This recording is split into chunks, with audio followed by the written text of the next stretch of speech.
ప్రభుత్వ ఉద్యోగుల పీఆర్సీపై బయటకు కనిపించే లెక్కలు ఆకర్షణీయంగా ఉన్నా అసలు ప్రయోజనం ఎంత అనే చర్చ ఇప్పుడు ఎక్కువవుతుంది. డిఏ విలీనం, ఫిట్మెంట్ బకాయిల చెల్లింపులు వంటి అంశాల వెనుక ఉన్న నిజమైన ఆర్థిక ప్రభావంపై ఉద్యోగుల్లో సందేహాలు వ్యక్తమవుతున్నాయి.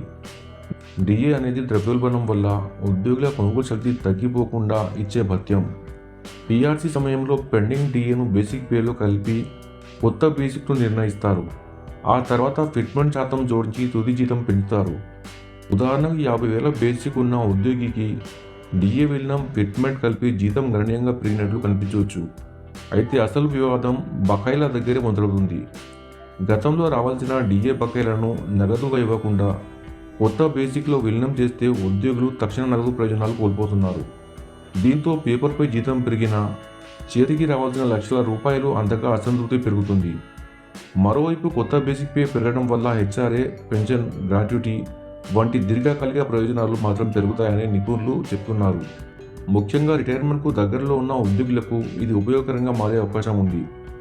నిపుణుల అభిప్రాయం ప్రకారం ప్రభుత్వం కనీసం 25% నుంచి 30% వరకు ఫిట్మెంట్ ప్రకటిస్తే ఉద్యోగుల్లో సంతృప్తి పెరిగే అవకాశం ఉంది.